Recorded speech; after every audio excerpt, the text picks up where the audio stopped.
Well, here we are again. Welcome Good to the show. evening, everybody.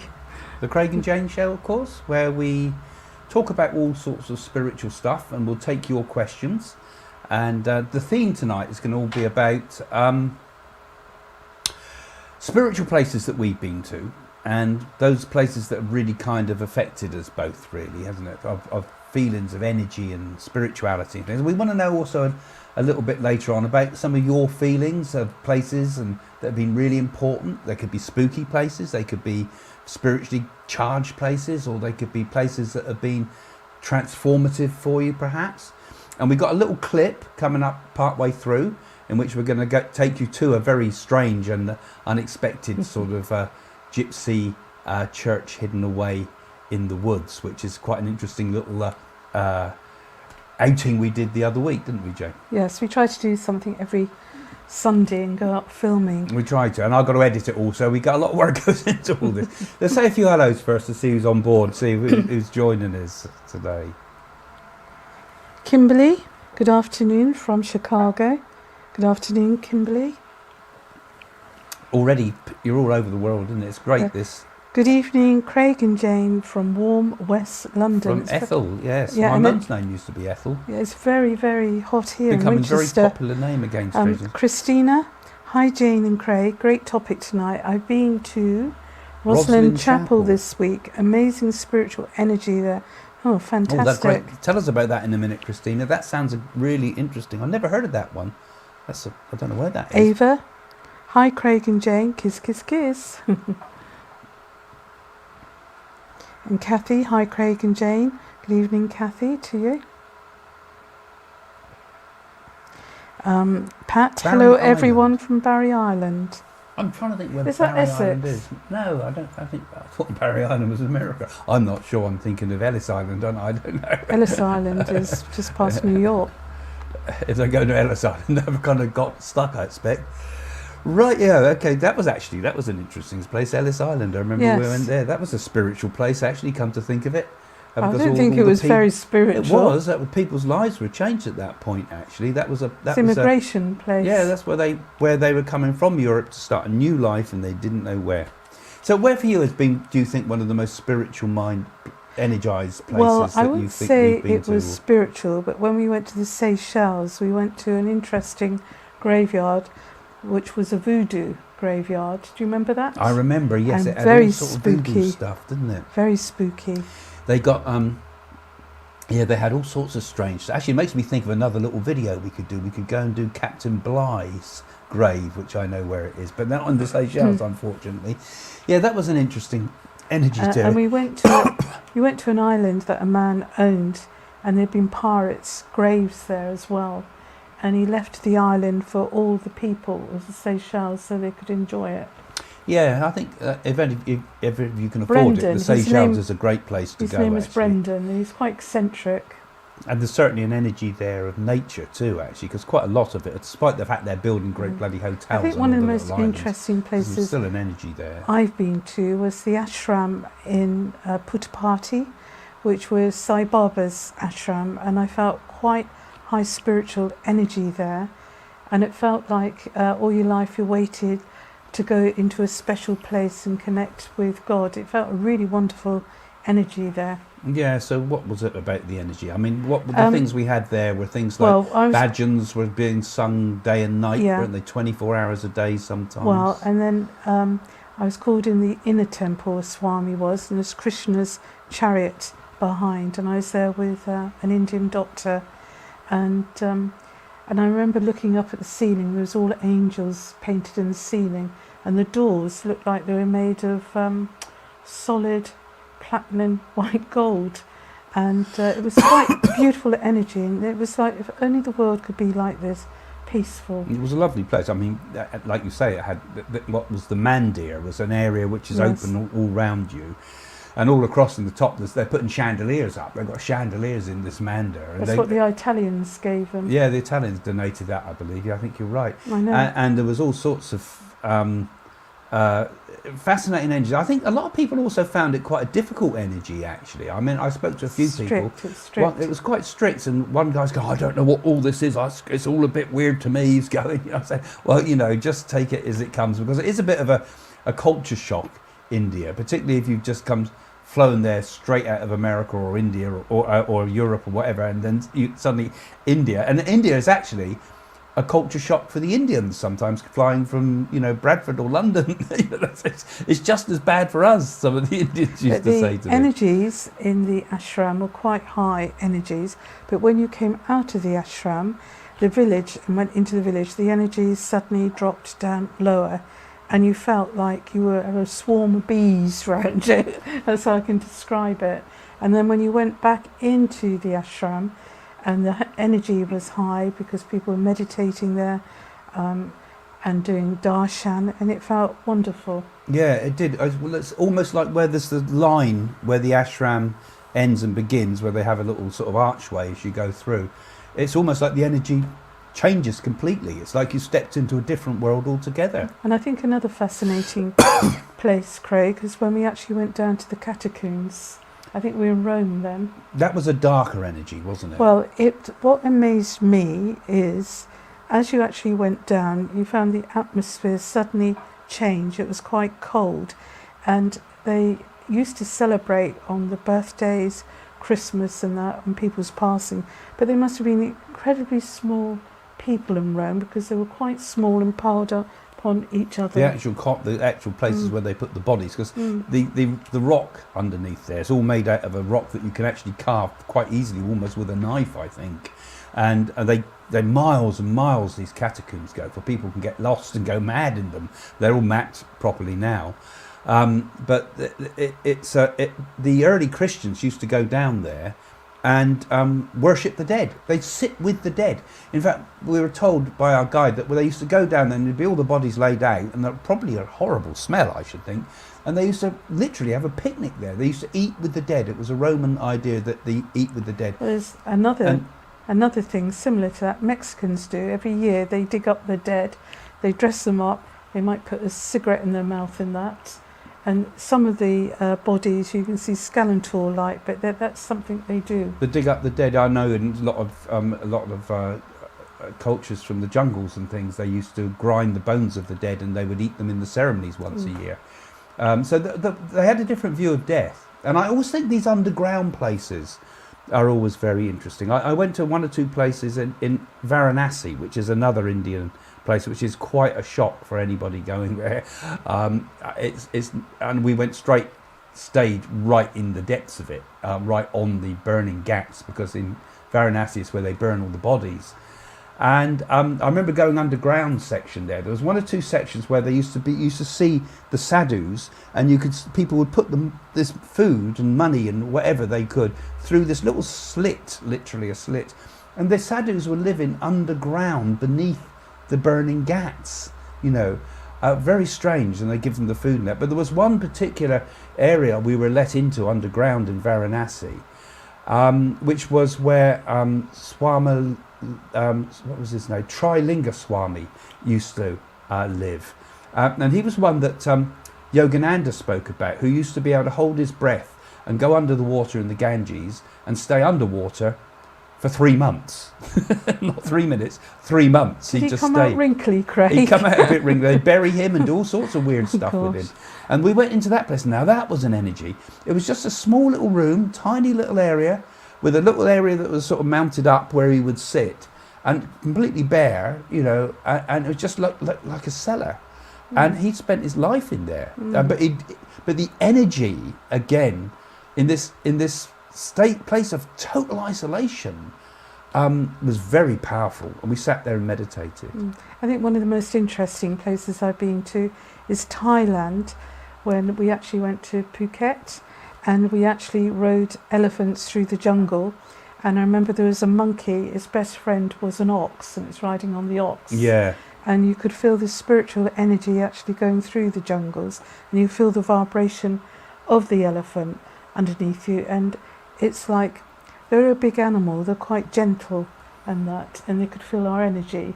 Do you remember your mother was on an elephant and she's afraid of spiders, and I suddenly saw this great big giant spider, and Craig is naughty, and I said, don't even go there, because that might have been the last we've seen of her, with the elephant going up the mountains. I remember there was we went into one place in one of the temples in Thailand, and there were these mummified monks.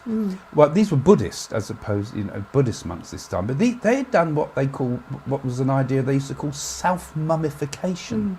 They as they were dying, they would mummify them, so they would gradually. I'm not quite sure how it works. Look it up on the web somewhere. But they would self-mummify themselves. They were in such a state of enlightenment that their death was actually a point that they would mummify their own body before dying, and then they would, presumably the other monks would complete the mummification. And there was these sort of mummies, not mummies wrapped up in cloth like the Egyptians do, but these were kind of mummified, dried out people that were sat there. And this was under the temple, wasn't it? Underneath the temple. So really strange. And I think stuff. another interesting place, quite spiritual, was Assisi, Francis of Assisi, when you actually went in that church. And there was the original church built within that church. And also there's 2 doves that appear. They've been, since he's passed on, every year these 2 doves come back. Of course, they multiply.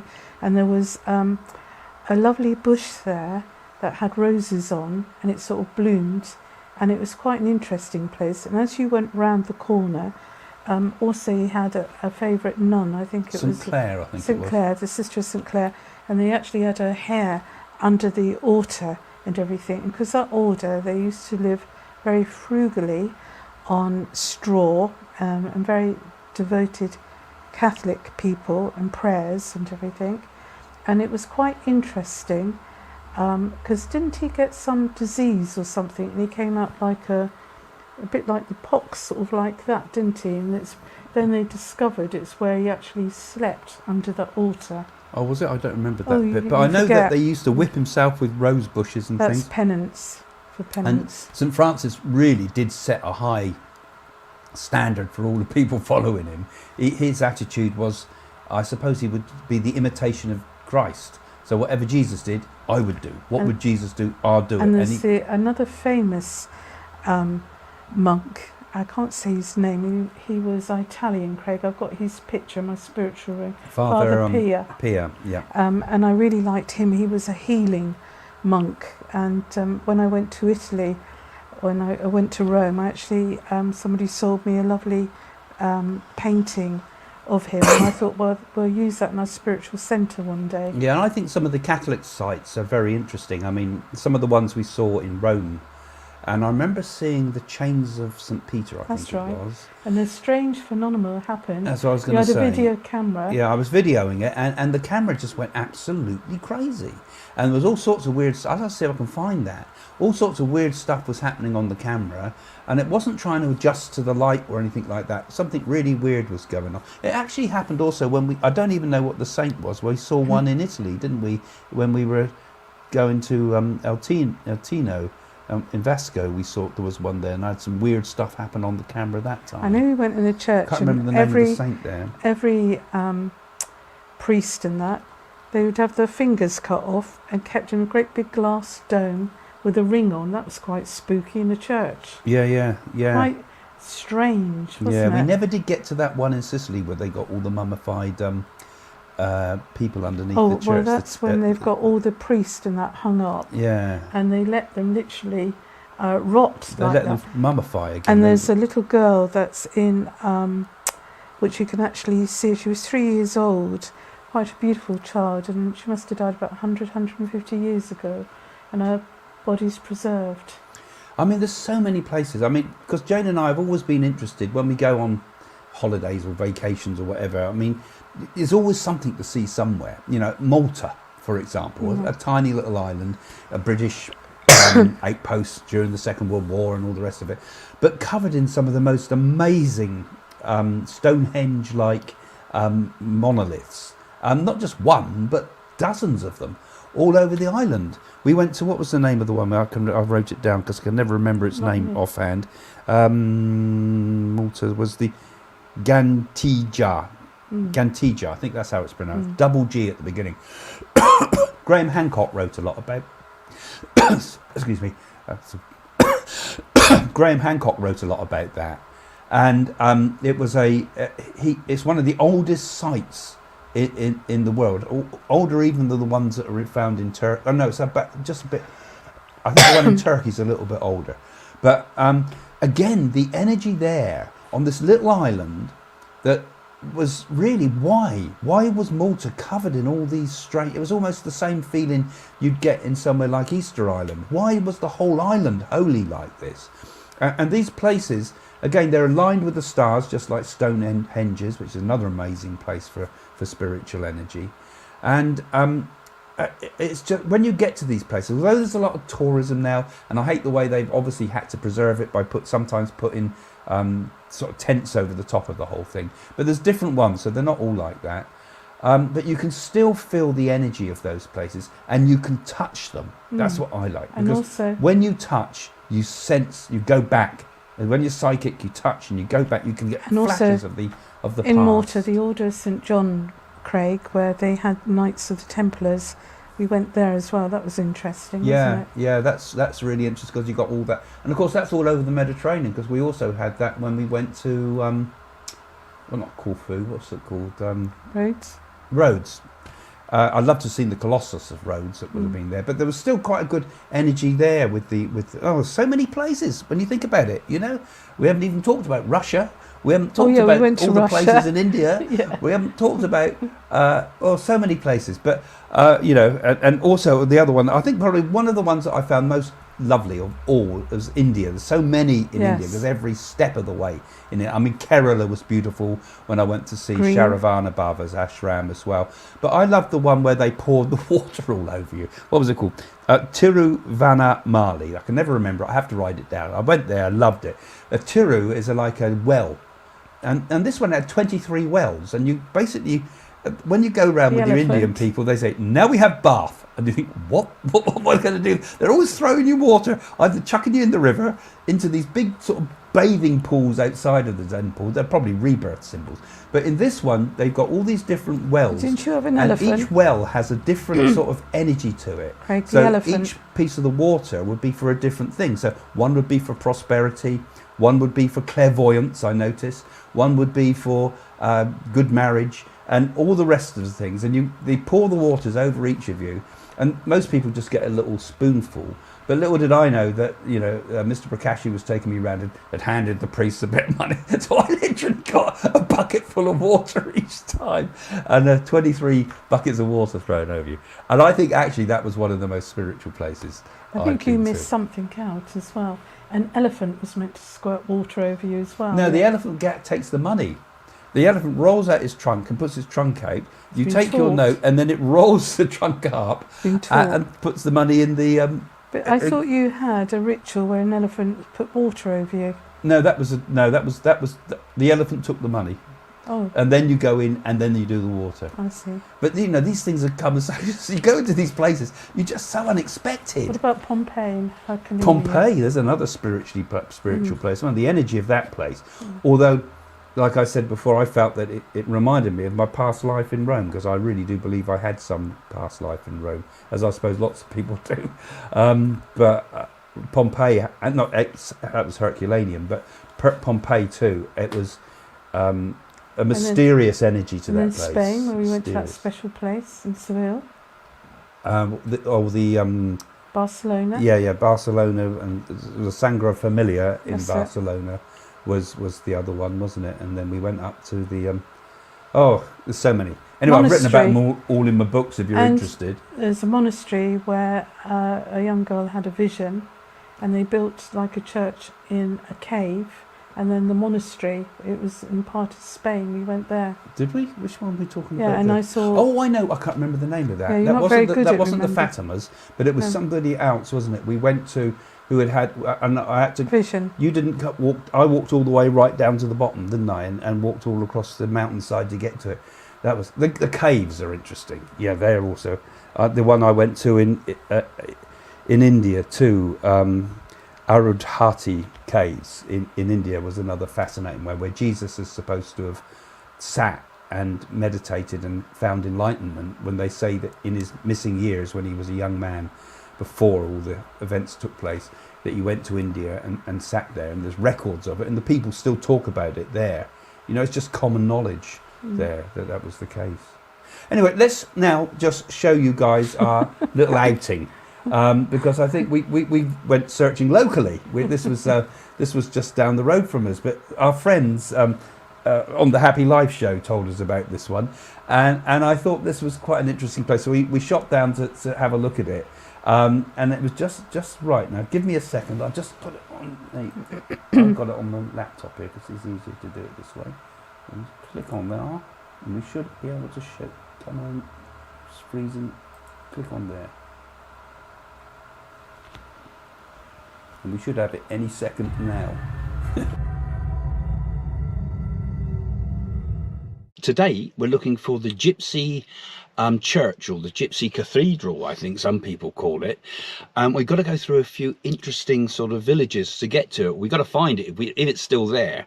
But we just spotted this interesting place, haven't we? Yeah, perhaps the gypsies, perhaps it's their spirit guides. Yeah, well, I'll just show you what I've just spotted. Here's the first one. And then spotted something pretty peculiar down here. No wonder they think the English are mad. And then we spotted this one. Don't know what that is between that one's legs. And then finally, there's another one down here. We spotted a strange Cheshire. Oh, there's some more too. Here we go. What's this? Paganism is not dead in the UK villages. Press here.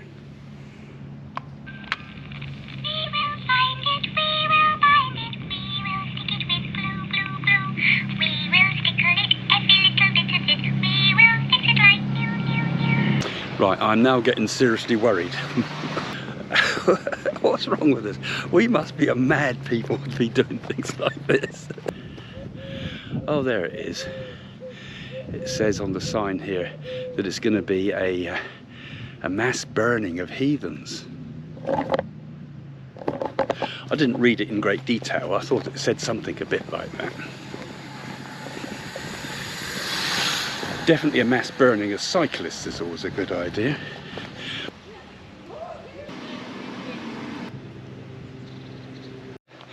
This is actually the church where my daughter Celeste got married, so I'm glad to see they're doing something constructive with it.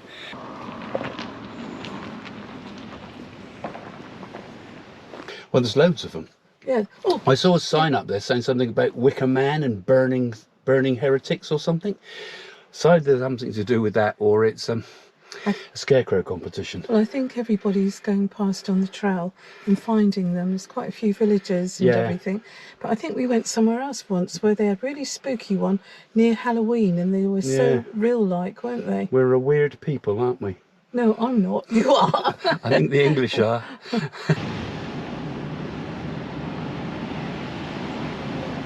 Police box over there, Doctor Who. Yeah, oh, that's great, isn't it?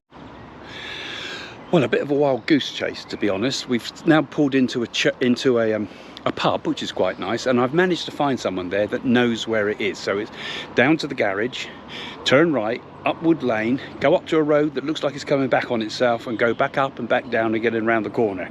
So I've got some kind of crazy directions, so hopefully you'll find it. But we're definitely in the right place, because gypsy caravans that kids play in here. No, I don't think it is kids thing.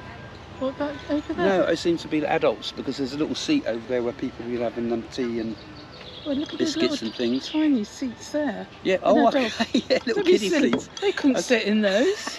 Or there. Oh, I suppose so. What Or maybe it is for kids. Well, the adult seats are over there. It's quite a nice spot. Yeah, well, let's keep an eye on them. Well, we better get on now and see if we can find that gypsy church. Yeah. We're just getting settled. Let's go see if we can find it. We'll come back later for a coffee, shall we? Yeah, could do, yeah. A sandwich.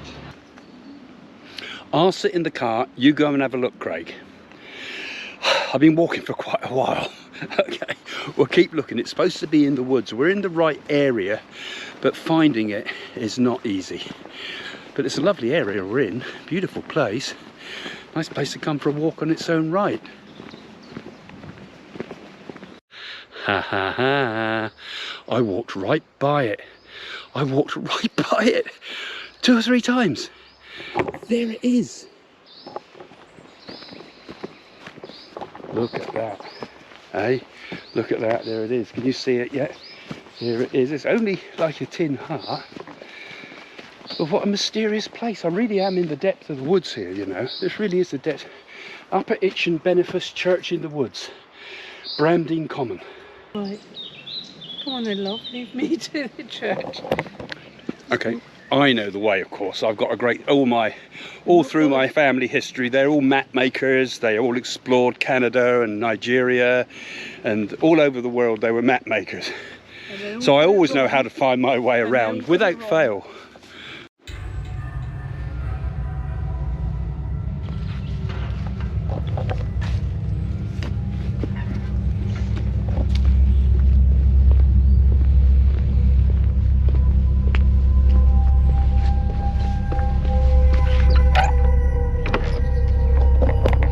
Locked, of course, but never mind. Let's have a look what else there is.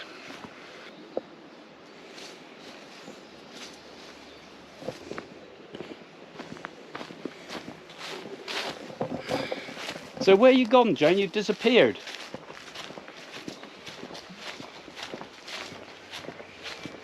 Oh, you found something else. What's that then? 2 graves and, hey, a jug of cider. Wow. And you can sit there, look, and meditate. And drink your cider. Well, I don't drink cider. It's lovely, isn't it? It's... I mean, cider graves, that's got to be something gypsy, isn't it? This is graves of animals, of horses, and that's typical gypsy flower. There's a grave. I can't read that. Oh, yeah, full grave here. It's a human grave. It's very self-sufficient. I was talking to the camera earlier on about how the people found them to be, the Christians rejected the gypsies for years and years and years. Because they considered them as being demonic sort of peoples because of the fortune telling, you know, and also because they were ventriloquists. So they could throw their voice, and that used to scare people because they thought it was a bit like devils. They used to say, cross my palm with silver before they'd done the fortune, make sure they got their money first. No. Actually, a lot of people were frightened of gypsies. Well, they used to give you the idea it was unlucky not to buy the heather. I remember 2 stopped me, and they said, you going to buy some heather of us? Because I just lost my husband. And I said, yes, and he's standing here. I said, and his name's Joby. And they went like that to me. Good grief, this one's gifted from the Lord. And said that. And I said, you meant to cross. I said, it's me you have to cross my palm with. And they laughed. I can attest to the fact the gypsies do love you, because I always worry a bit when they come into our home. They sing songs to me as well, don't they? They used to come in and sing. Yeah, yeah. You knew the Queen of the Gypsies, didn't you? Yeah, I know all the gypsies, all around the world. Yeah. I knew. And I mean, I did a lot of readings for them too, actually. And they really respected me. There was one called Nellie Barney. I liked her. I was quite fond of her, actually. She went to go and get some curtains, and she must have had the measurements because a lot of them aren't very bright.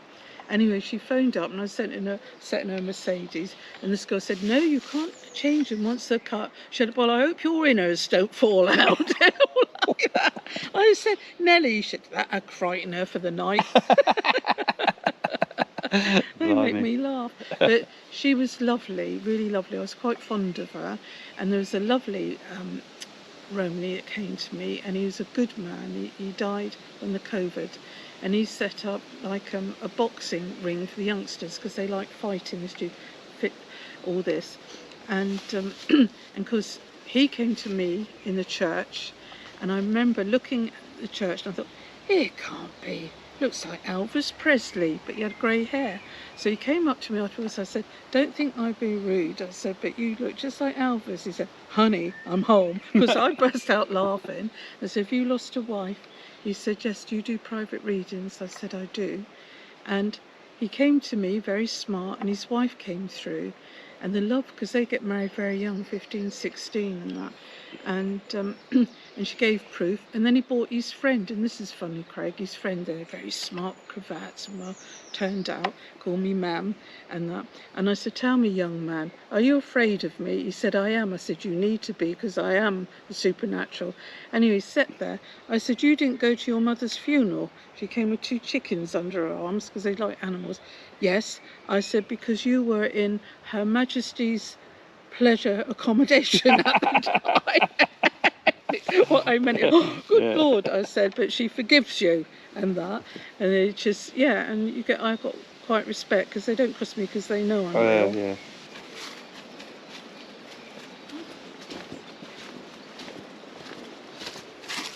Really lovely it is. Well, we must be on our way. God bless you. I'm sure I saw a face by that window. I reckon this is somewhere you could definitely spot something in here.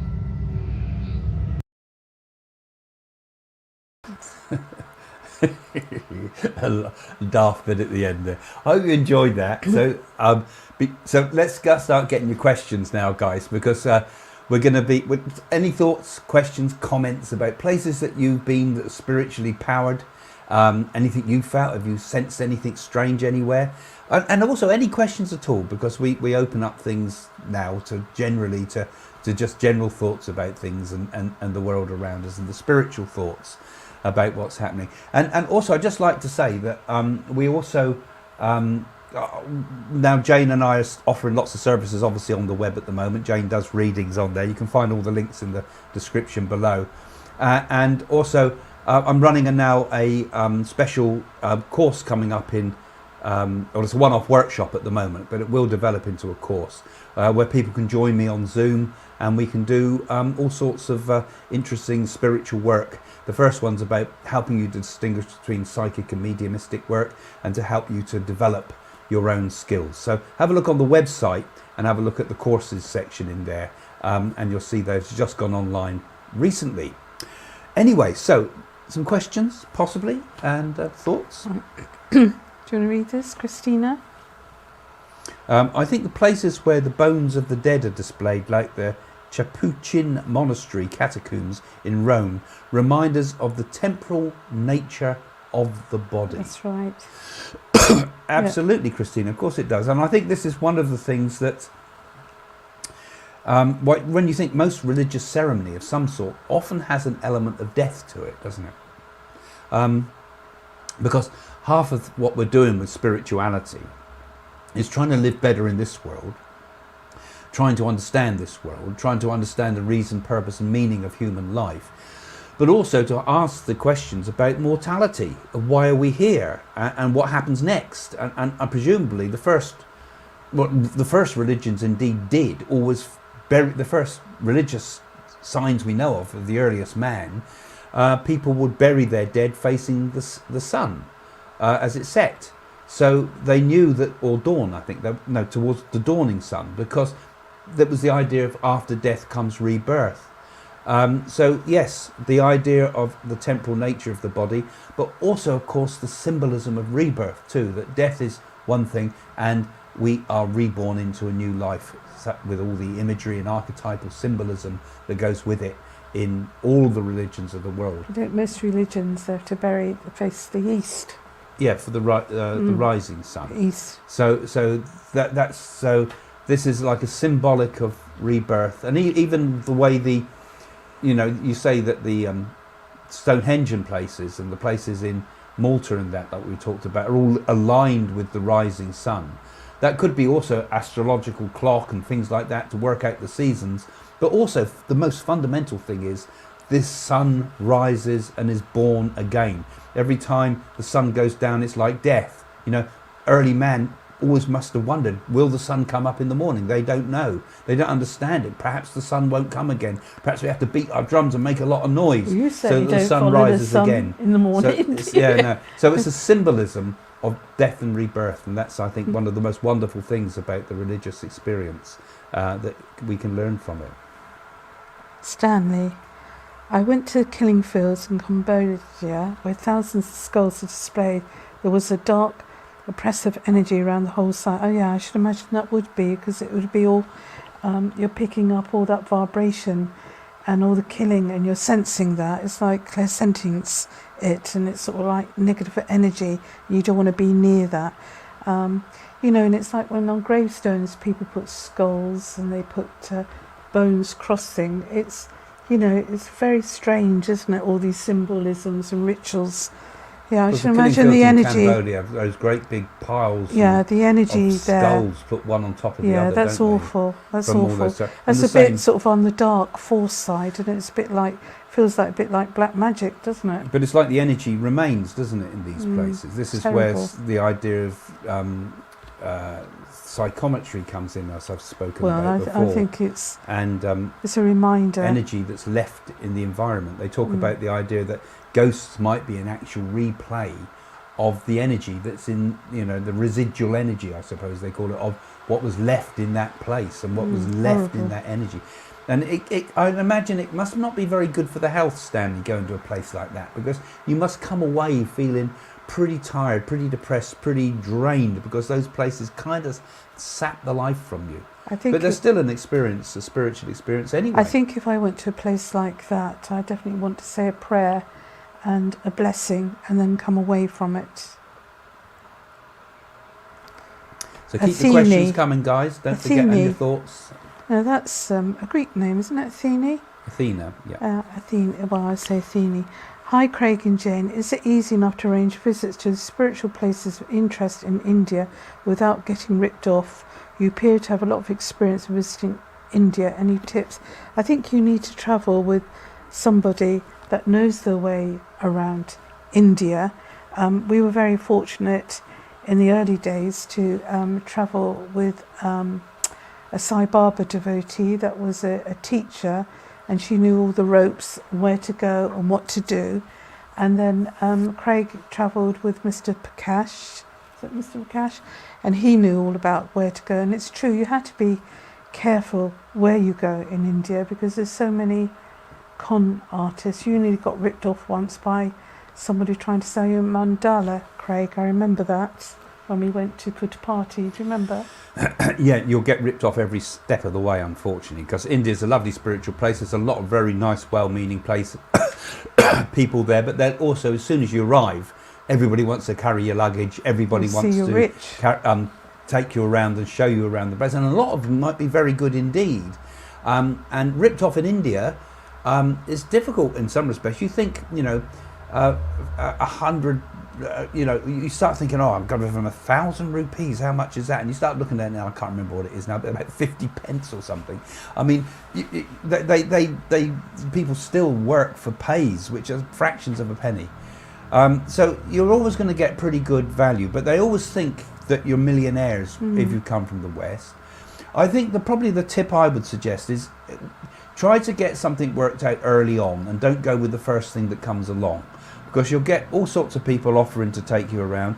I mean, if you're really going there for the first time and you really don't know what you're doing, well, go and get an organised tour guide in one of the organised tours, and that might be a better way to get somebody that's regulated.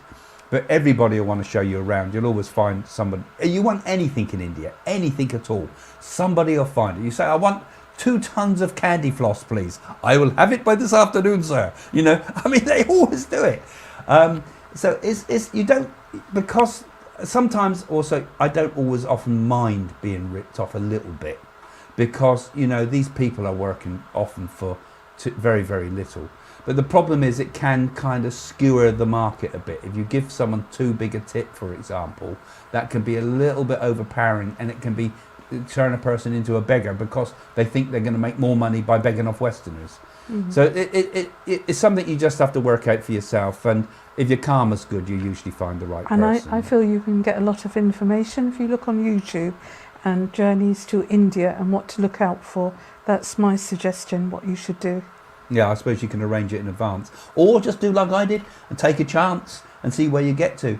I was very lucky, like Jane said. I had Mr. Prakash who helped me in the Mystic Journey to India, which you can see on Amazon Prime. You can go and look at that and watch the whole movie. And he was very good for me. He helped me a lot, and he was saying, no, we don't pay that. We don't pay that. That's 20 times what you should be paying. I thought, 20 times, 20 times. And the same with the hotels. He would go in and argue the price for me, and I was amazed how much you can always knock it down by a lot. And it's probably best to do that too, because like I say, it's better not to skewer the market too much. Let them have a little bit more, but don't let them have massive more, because it actually does cause disruption in the society there.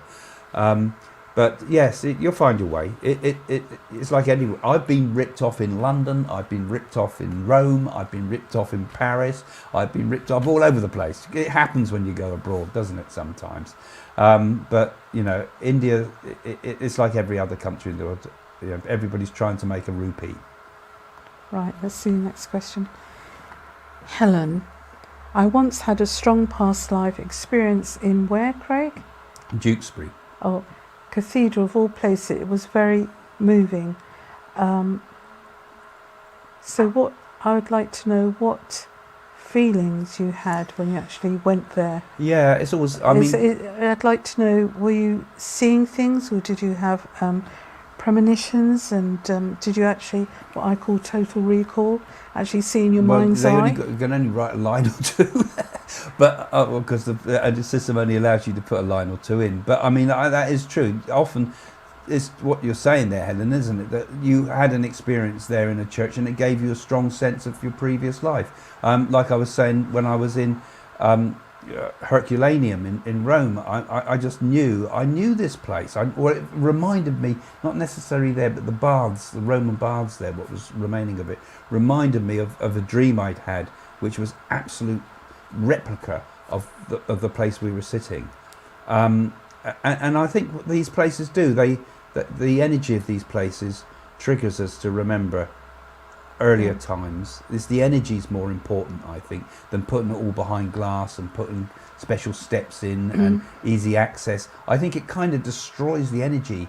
Jane and I often go to places and I think, oh my God, this place has been given a lottery grant. And you go in and you think, oh, here we go again, flash up images all over the place and 3D displays and things for the kids to play with. And I think, oh, for God's sake, this was a beautiful place. You could go in and you could soak up the energy. Now you go in there and you feel like you've gone into Vegas. And so I think the lottery grant, frankly, needs to be reformed and rethink, and not keep saying, oh, we've got £100,000 to spend. Let's spend it on an advertising agency to come in here and modernise it all.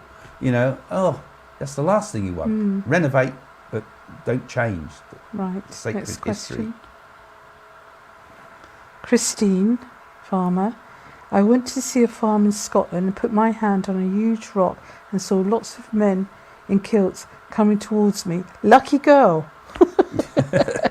I wonder what that huge rock was. No. I know what you mean, Christine. Well, she's picking that up, isn't she, clairvoyantly? So she's picking that up, and it's real visual things, because people do put their hands on trees and they can feel the energy on trees, or people like psychometry holding things and they have flashbacks and in the mind's eye, so it's very real. And in Scotland, of course. It might be a past life, that connection that you had, Christine, as well, that you're seeing that, and where you're getting flashbacks as well. And I was wondering if you saw lots of men in kilts, if it was anything to do with any wars or anything like that. See, it could have been the energy left on a weapon, couldn't it? I mean, the Scots, when they fought the English, they were fighting with whatever they had. They were really outnumbered, and Bannockburn and all the rest of them, they really struggled. And I'm sure everybody would have joined in, the women throwing the rocks as well, and everything you could. And maybe that was something left from the battlefields. In fact, Jane and I, we did that little one there today. I'm going to take us to a few old battlefields and see if we can pick up some of the energies there. Gettysburg is supposed to be one of the most haunted battlefields, but there's some around here as well in the south of England, like Hastings and things. Basing would be a good one. Yes. Right. Agility bits. Question for Craig, so you can read it. Question for Craig. Have a cough, please. When you climbed Roach Rock, did you see any special energy coming from the rocks and the hermitage? Yeah, I did a bit actually. I know it's quite close to where you live because you did comment before, Pat. And I think the thing about that place is it was so unexpected for us. We were just driving past, and there's this amazing building on top of a hill, and I thought, well, let's go explore and have a look. And next thing we know, we're climbing the rocks up to this rather shaky spot because you climb up the iron rails to get to it, iron ladder as you go up to it, and it's kind of a bit dodgy because you have to leap over a little bit that's missing and things like that. And I've got a young child with me. But it did have a very special energy to it, I felt. Because I think, in particular, because it was a place that not everybody goes to. You haven't got floods and floods of tourists walking through it until the energy of the past has been wiped away by the energy of the present. And so it did still have a special energy. It was a bit of a spooky energy. I found it had an energy of something that would make me feel a little bit of magic and things may have happened there in the past, sometime in the past. I've got a feeling Crowley might have been there at one point actually, but it did have a feeling that people had done past and present magic things there, and I don't know if that's been reported locally in your papers. You're talking about that, Craig. Actually, we did see a man that actually went there, and he had a bag of booze, didn't he? And he sat in there. Do you remember? He came out. Oh, did he? Yes, yeah. And there was people doing rock climbing on the other side. Oh yeah, they were doing illegal rock climbing because it said no, do not climb these rocks, With and children. they had all the pipe things. I was put in it, amazed. ruining Damage it, of course. Yeah, that was not a good idea. But as I say, we kind of abuse these sites in both ways. We abuse them often with the preservation, and we abuse them with the people, just trample over it. In that case, we're hammering things into the rock face, which I thought was awful. Yeah. Roslin Chapel in Scotland is associated with the Knights Templar and the Holy Grail. A strong ley line runs through it. I felt an energetic buzzing. You need both to visit there. Yeah, you could. both need to visit there. Yeah. Yeah, well, I don't know where that Scotland, of course. So the Knights Templar are an interesting people. I mean, again, one of the interesting places that I went to in Israel was underneath the Dome of the Rock.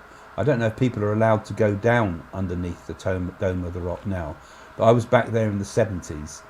I think it would have been 70s now. It would have been 1970s. Shows how old I am, doesn't it? Just as a young teenager, going down there, and when I was on the kibbutz, and they kind of let you into these places then. And we went down under the rock, beneath the Dome of the Rock. There's a rock. There's a big black rock, which is like some say is a meteorite, or some say it's where Abraham sacrificed his son. And the Muslims say that it was the carpet. It was what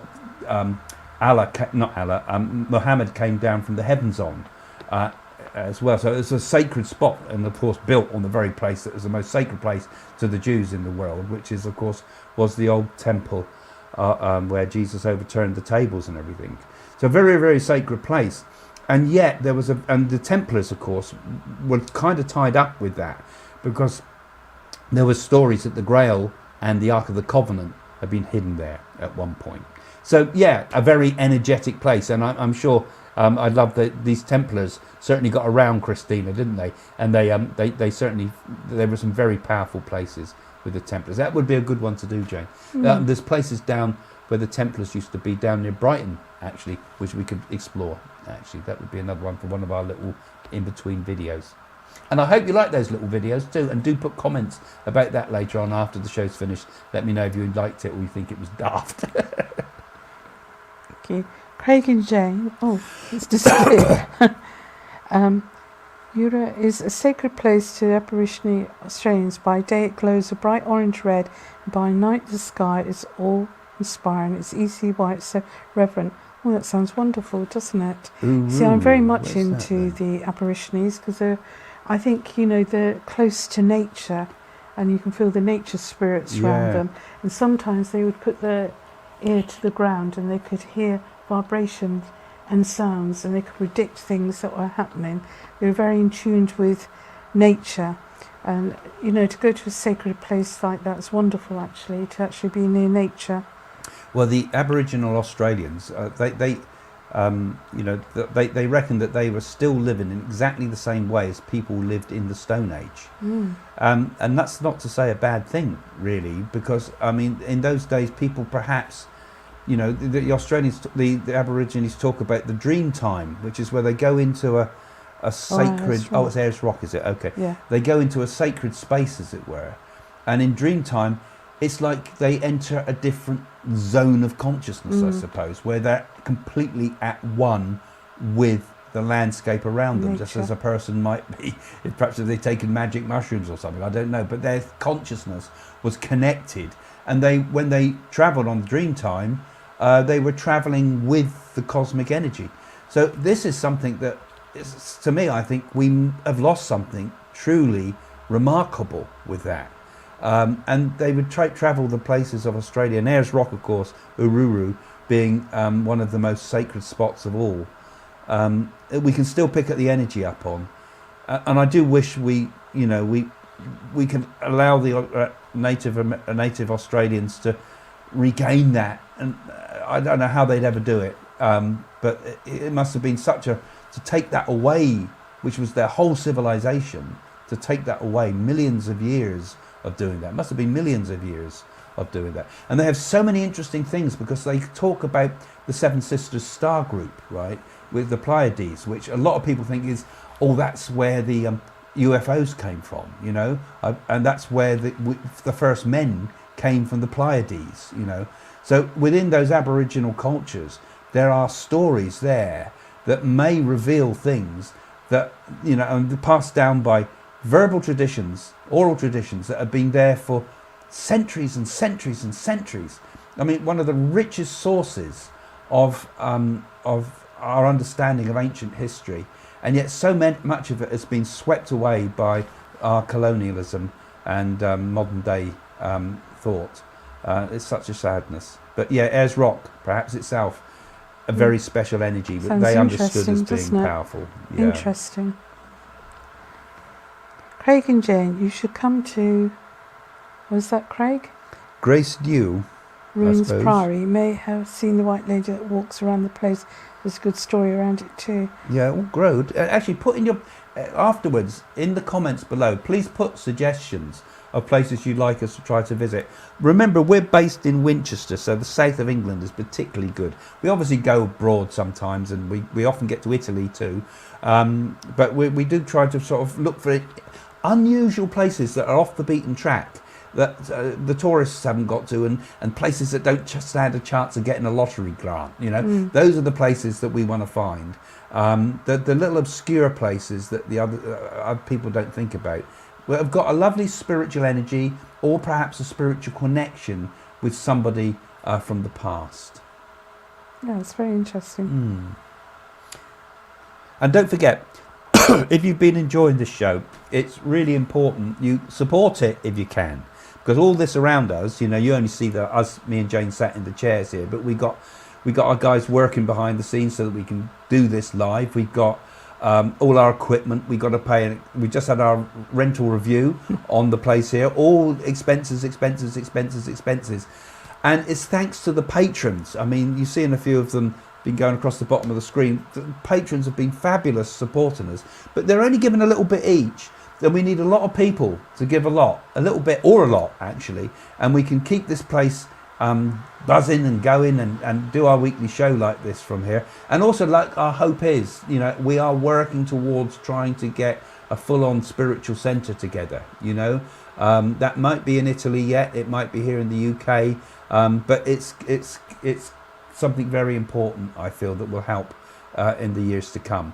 And it'll all be video, it will all be, so we've got to have all the equipment and all the sound work and the editing suites and the whatever we need to make it work, you know. So just a little bit, have a look in the description below, become a patron. It might just be a small tiny bit patron, that's really appreciated too, or you might be able to give a little bit more and interact with me a bit more through the site, you know. So that's all appreciated, and thanks again to all the patrons out there.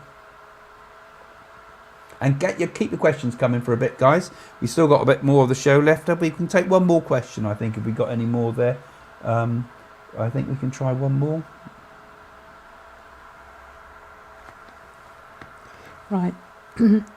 Flaming. Do you think people in England believe more in ghosts and the paranormal than the rest of Europe? I don't think so. I think there's beliefs all around the world, and there's all sort of rituals around the world, and there's all different spirituality around the world. You can't say that England believes in ghosts more. There's ghosts everywhere.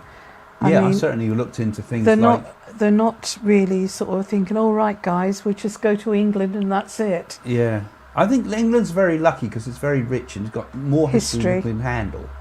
We've got more places. That's why the lottery fund is important, because it helps to support. I've moaned about the way they do it, but thank God it's there, and thank God English heritage there, and thank God the National Trust is there, because we would lose it all.